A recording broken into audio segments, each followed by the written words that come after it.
Hey, what kind of songs do aliens like? Neptunes. Hey, shh. Womp, womp, womp. Welcome back to Not Another Needless Sequel, where we watch movies and propose unnecessary prequels, sequels, reboots, and remakes. My name is Kane. With me, as always, is my co-host and my wife, and the only thing more important than my towel, Kelsey. I think you ought to know I'm feeling very depressed. I thought you were going to do more of a... I didn't want to seem like I was culturally appropriating an accent, was why I just went with mine. You're going to act like you don't walk around here all day long hitting me with Snape quotes. Quotes, but I don't talk like Snape. You didn't tell me that you don't go always. I do. Always. You've been raising him like a pig for slaughter. Obviously. I feel like that's a little different, but yeah. This week we searched for the ultimate question with 2005's The Hitchhiker's Guide to the Galaxy. So what do you think the story was? 42. I'll let you have that. I can actually give a synopsis, but I thought that was pretty good. There's a guy, his name is Arthur, and he is an inhabitor of planet Earth who is saved by his friend who he didn't know was an alien because the Earth is going to be destroyed. And it's about him getting through the galaxy as a hitchhiker because he has no home. And answering the ultimate question. 42. I don't really like what's going on right now. I just wanted to see what would happen if I just kept nodding and not saying anything. Awkward silence and all the viewers can't see. Okay.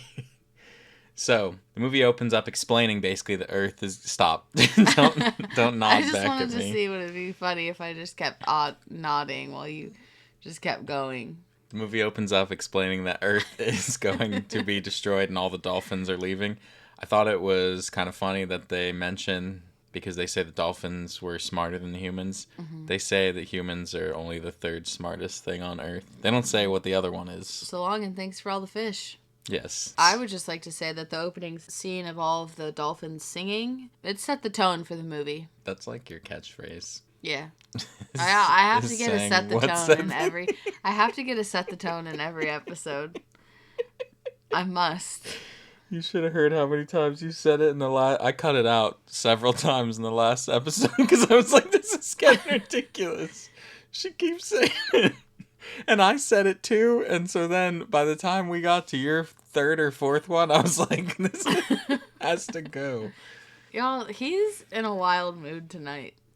I'm just really setting the tone for this He's recording. just setting the tone for the quirkiness of the movie. So, I'll never speak again. It's been nice knowing everyone. Please. I was just setting the tone for the future. Arthur Dent is protesting his house being destroyed. It set the tone. They're knocking his house down for this bypass that they're going to build through.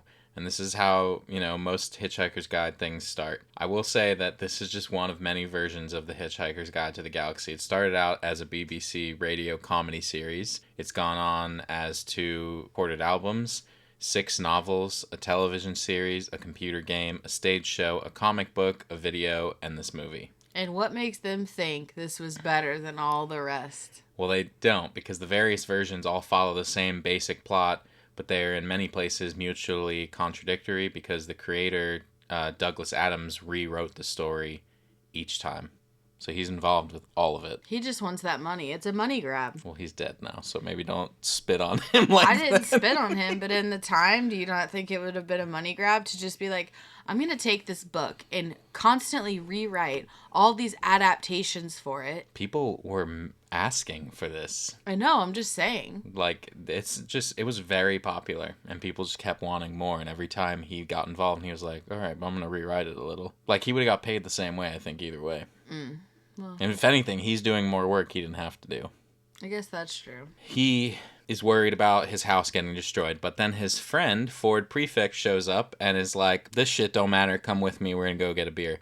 And he tells him the truth that Earth is gonna be destroyed. Arthur is kind of still in disbelief and not really following, and he goes and tells his friend, Ford, a little bit about this girl, Trillian, that he met. That's not what her name is when he meets her, but I'm not going to keep switching between the names. I put in quotes trillion on my thing as well. It's I a think girl. it's Trisha. Yes.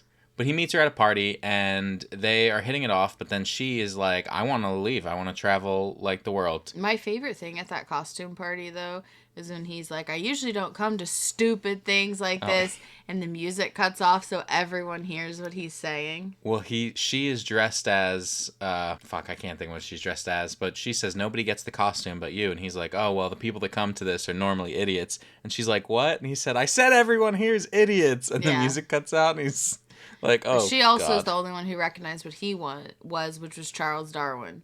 Okay. But she asks him to quit his job and move to Madagascar, and he says no. Yes, and she is upset, and another man comes by and picks her up. Anyway, he's telling this story to Ford Prefect. Meanwhile, Ford is like, okay, well, the world's going to end. 12 minutes. I'm an alien. Didn't you think it was weird when you met me? I tried to introduce myself to a car, and it does a flashback of him standing in the road with his hand out and like some flowers trying to introduce himself to a car that's driving towards him. The car that's driving towards him is actually a Ford Prefect. Ford, the car. Really continues to set the tone. Stop. Okay. So, the Vogon are a race of aliens that show up and they are there to destroy the planet. They announce it. It's kind of funny because they do this parallel where the Vogon say, like, oh, please, like, Earthlings, stop being so upset. You had the opportunity to protest this. It's the same speech that the guy that was there to knock down Arthur's house gave, but obviously at this galactic scale. So they say the Vogon, they specifically say they can't think, they can't imagine, most of them can't even spell. They just run things. Just like our government, am I right? Nah. Anyway. I think it's funny when Arthur and Ford are on the ship and they're having to find a way to escape because if the Vogon find out that they're there, they'll try and kill them. Well, the Vogon find out they're there, and to torture them, they read them poetry. So Earth gets destroyed, and Ford takes him off planet. They teleport onto the Vogon ship. So Arthur and Ford are the only people seemingly that survive. And Ford explains that he is the author of the Hitchhiker's Guide to the Galaxy, and he gives it to Arthur. Mm-hmm. And so throughout the whole movie, like, you will get these little animations that are basically chapters in the book. Mm-hmm. And so he's asking the book about the Vogon. It tells him that never to let them read you poetry. Yeah. And so, yes, they deliver this piece of shit that doesn't even sound like poetry. Absolutely terrible. It's just torture. And he tries to lie and say that he thinks it's good, but they're going to throw them out because they don't like hitchhikers. They mention that as well. According to the DVD commentary, the animators who created those entries in the book, they also would always try and sneak in adult jokes that would have to be kicked out. One that didn't get kicked out is when they first arrive on that ship, Ford gives Arthur this babblefish, which is a little alien that goes into your brain and feeds off your brainwaves. And as a result, you can understand all these different languages. Mm-hmm. So he's able to understand aliens. And when they are talking about that, they show an example of a farmer on Earth getting one of those babblefish and realizing that when he's milking the cow is into it. Disgusting. So yeah, the cow's aroused by being milked, and so the farmer's like washing his hands. That's one joke that arised from their adult jokes they constantly tried to sneak into the animations. That's so nasty. But the Vogon essentially released them into space. I thought that scene was really cool when they're sitting in that airlock and the audio just goes silent, and when it opens, it's just poof, and they just fall out into space. Yeah. But they're picked up by the Heart of Gold ship, which is where we meet kind of the other main characters. On this ship is Zaphoid, who's the president of the galaxy, and Trillian, who was the woman that Arthur had met on Earth, is there, and Zaphoid's actually the man that showed up at that party to steal her away, because he showed up and was like, I'm an alien, let's go somewhere. She obviously is like eccentric and wants to like explore, and so she kind of just went with this guy, not realizing, I'm assuming, that at the time he really was an alien. And then Marvin, the depressed robot. Which is Severus Snape. Yeah. But also Professor Flitwick, because it's also, a body and voice. It doesn't even have him up here on the IMDb. Yeah, I mean, he's probably just further down. Is it just because he's dead? No, it's just because he only did the voice. Warwick Davis had to do all the... I know, I was just saying. And honestly, I mean, in recording, probably Warwick Davis was saying the lines. They just do a voiceover. Still, though, I feel like he deserves something over ghostly image. Or Yes. bulldozer driver. Yeah, He's you're in the right. movie more than that. I know. So, surprise, Trillian is shocked that Arthur's there. Zaphoid and Ford Prefect are actually cousins, and they're now all together on this ship, and Ford is like, I don't know where we're going, we just got off Earth, he saved Arthur because Arthur saved him when they first met. But what is Zaphoid doing? He was newly elected the president, and he stole this ship, the Heart of Gold. Heart of Gold ship, I wanted to say, it apparently had so many light bulbs on the ship that the bulbs could only run for 8 minutes at a time to prevent the set from catching fire. That's a problem. Yeah, imagine how much of a bitch it was to film that. And cut! Every 8 minutes. Anyway, Zaphoid is searching for the ultimate question of life. He has gained this knowledge of a long time ago. There was these people that created this computer called Deep Thought, and they asked Deep Thought for the ultimate answer. So Deep Thought answers the number 42. It was like 5 million years later, though.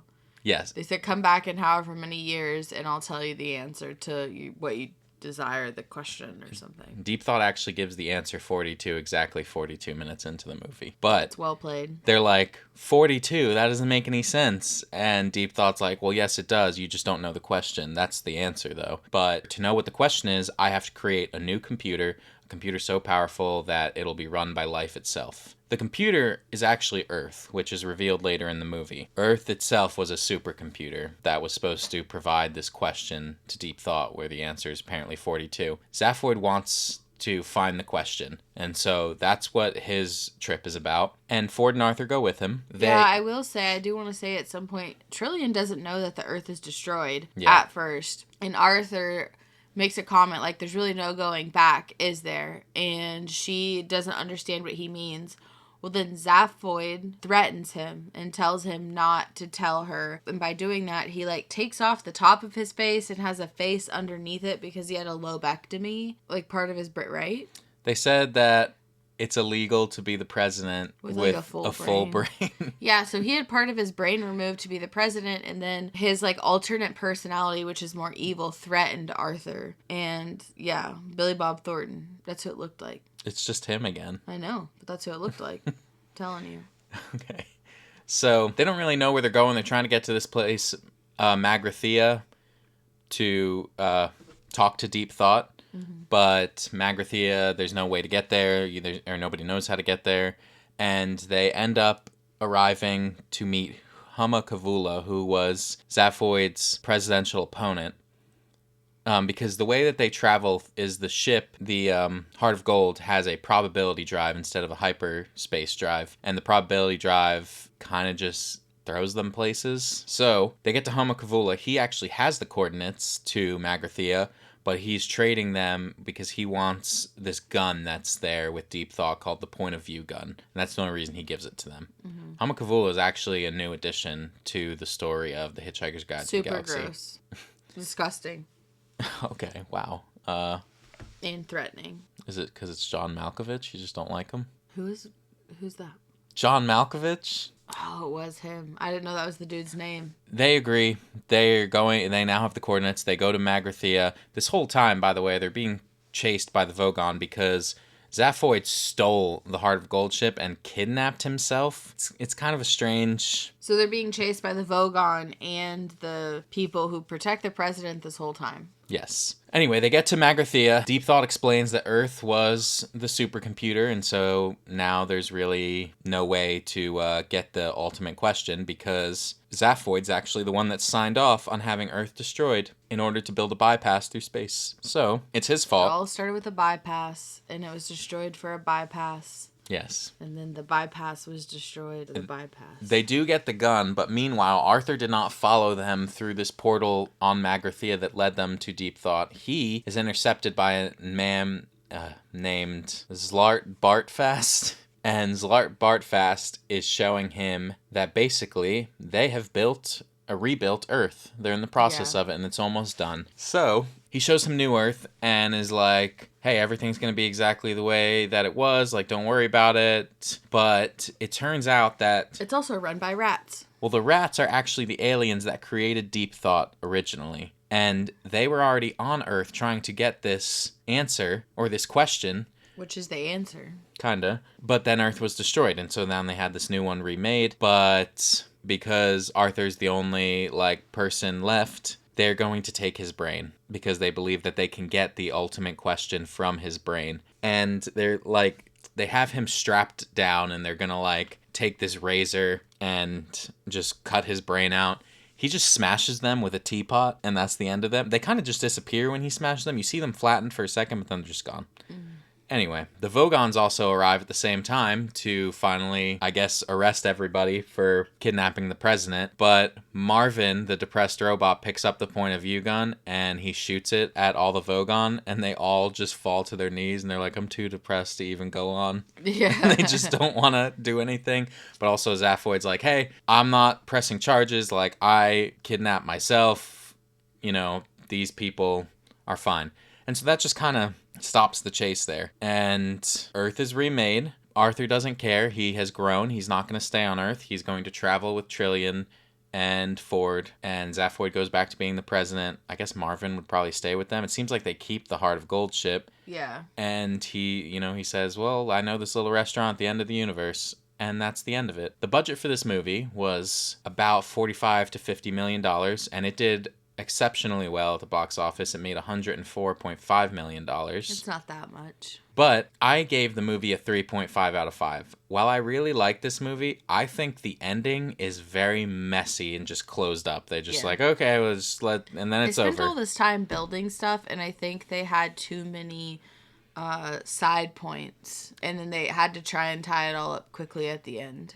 I will say that I understand that part of what is the charm of this series or of this media is that it is just random nonsense in a way, and that's how it seems that it was in the books and in the radio show and all that from all the research that I did. So I understand that, but ultimately I think presented as a movie, it makes it kind of rough when I see that. And there's stuff like Zaphoid kidnapped himself. That's dumb. Yeah. I also gave it a 3.5. Nice. Yeah. He was, for a little context, he was talking crap. The first time I watched this movie, I did not like it at all. I didn't think it was good. I thought it was boring. Could have napped through the whole thing. The second time I liked it, I had an appreciation for the small things. I think the first time it's kind of hard to follow the full story because there is so many tangential things. But I agree with what you said. Same reasons why I only gave it a 3.5. I still like it. I say only a 3.5, but I'm thinking again. of that positively. I'd watch it again like once every 10 years. My God. I have 5 things here, and I'm going to tell them to you, and you're going to tell me whether or not they came from The Hitchhiker's Guide. Not necessarily the movie, the guide itself. Okay. Okay, number 1, there is an art, or rather a knack to flying. The knack lies in learning how to throw yourself at the ground and miss. Yeah. Yes. 2, don't run. Nobody exists on purpose. Nobody belongs anywhere. Everyone's gonna die. Come watch TV. No. Correct. That's from Rick and Morty. I was like, I do remember. That's what it is. Yeah, I remember that episode. Okay. Space is big, really big. You just won't believe how vastly, hugely, mind-bogglingly big it is. Yeah. Yes. The marketing division of the Sirius Cybernetics Corporation are a bunch of mindless jerks who will be the first against the wall when the revolution comes. No. It is from that. Oh. Okay. I just want the world to know I was here, that I mattered. That's not in it. No, that's from Cyberpunk. Almost 5 for 5. Yeah. Okay. Obviously, there is several books. There's 6 books, I believe. I think there's 4 to the series. No, I think there was. Mm-hmm. One time there was 4, and then they kept going, and now there's 6. Oh, okay. Whatever you say. Anyway, they never did a sequel movie. So, what's your sequel? My sequel's called The Restaurant at the End of the Universe. Okay. Which is the second book in the series, and they mention that at the end of the first movie. Yes. That, I know, a restaurant at the end of the universe, and they all look at each other and like, I'm feeling kind of peckish. Mm-hmm. And then they go. I feel like this movie is just going to be a sequel that should be a loose interpretation of the book. And I say loose interpretation because from what I was reading, they changed quite a few things. I actually don't think Trillian is a huge character in the books. From what I was reading about. Not that she needs to be a huge character again. I was just saying some of the differences. But essentially, all of what they do leads to them living in a prehistoric Earth, like 2 million years before Arthur would have inhabited, like, his house with the pathway, and then Earth was blown up. Mm-hmm. That's my sequel. I told you it was pretty short. Okay. Well, for my sequel, I went off of... Are you upset? No? What? Was it okay? Yeah, I mean, I think you really set the tone earlier when you told me that it was going to be very short. I did set the tone prior to us recording because I don't want him to think that I don't care or I don't. I feel like I usually do put a lot of work into my sequels, and I just felt like this was the best course of action. Okay. At the end of the movie, if you watch it on streaming, there is an after credits scene. I don't believe it was shown in theaters. I think you had to watch it on the DVD and the special features. It's a little story. Well, let me just tell you. The name of my sequel is called The Terrible Miscalculation of Scale. In the after credits scene, they say at the exact moment that Arthur said, "I wouldn't want to go anywhere without my wonderful towel," those words traveled through the universe and were heard by strange warlike beings that were fighting each other, and they team up to attack Earth instead, but they get defeated by a small dog because they were way smaller than they realized in comparison to Earth. So, I'm continuing from there with that story as my sequel. The word of their defeat spread throughout the galaxy, leading the galaxy to see Earth as some kind of weaponized superpower. As Arthur, Trillian, Ford, and Marvin arrive at the restaurant at the end of the universe, they're given dirty looks on their way in. Ford is stopped by the host and told that Arthur and Trillian are not welcome there as they are violent war criminals. The gang is confused and they leave to find out what's going on. They ask the guide where to get reliable news, and this leads them to find the last newspaper stand in the galaxy, where they discover on the front page news of Earth destroying 2 entire civilizations. The sensationalized headline describes Earth as having horrible destructive weapons and being on a warpath through the galaxy as revenge for the Vogons destroying their original home. And again, this is all just because those people showed up and were eaten by a dog. And they're saying that Earth is, like, crazy. Doing this. The group doesn't believe this and travels back to Earth to see for themselves. Along the way, they're intercepted by Zaphoid, who tells them that he is leading a galactic army to Earth's door to force them to surrender. Boo. Boo Zaphoid. Worst character. Arthur and Trillian plead with Zaphoid to give them a chance. Zaphoid tells them they have 30 minutes. Arthur, Ford, Trillian, and Marvin go down to Earth, where they find the United Nations has been working on a plan on what to do about the aliens waiting outside of Earth's atmosphere, and they are preparing to fight. The gang rushes to the UN headquarters to find out the truth. Things are heating up as the clock ticks down. Zaphoid gets impatient and begins moving in as Earth's armies aim their weapons. The group busts into the UN's meeting, begging them to stop and talk this out. After a heartfelt speech about the beauties of the galaxy from Trillian and the beauties of Earth from Ford, everyone seems ready to listen until one general attempts to press a missile launch button anyway and is tackled by Arthur. Upon tackling this general, it is revealed that he was a robot being piloted by the tiny warlike beings who were thought defeated. They explain how they miscalculated the scale of Earth, and when most of their species died to the dog, they knew all they could do was get the rest of the galaxy to destroy Earth through this false war. Zaphoid hears the whole thing and demands their arrest with the tiniest handcuffs. Now that Earth is aware of the wider galaxy, they are invited to expand their technology and join the rest of the universe. Arthur, Ford, Trillian, and Marvin have saved the day and finally enjoy a meal at the restaurant at the end of the universe. Nice. Pretty wholesome. When I pulled up your form and I saw the one sentence, I was like, almost not updated. I've never been more embarrassed than I am now. No. I didn't think it was a bad idea. It's not. That's what they would do if they were going to make a sequel. They would do the next movie. I feel like that's what it should be. It's too late now, but they would have done that. Yeah. Anyway, thank you so much for listening. We do so appreciate it. If you want to talk movies with us, you can find us on TikTok, Instagram, Letterboxd, Threads, and Blue Sky. We are NansPod everywhere. NansPod? If you'd like to vote on whose sequel idea was the best, come by our YouTube channel for the polls or let us know your idea across our socials. You can also reach us at needlesssequel@gmail.com. Links, as always, will be wherever you are listening. If I could ask you for one thing, it's to share a show with someone and leave us a review. That is how we get new listeners. Of course, I also ask that you come back for more Needless Sequels. Next week, we are watching My Bloody Valentine on Prime. My Bloody Valentine. That's a different thing. Sweet comic Valentine. Today, I want to close with some of Steve Rogers' speech in Captain America: The Winter Soldier. Attention all S.H.I.E.L.D. agents. This is Steve Rogers. You've heard a lot about me over the last few days.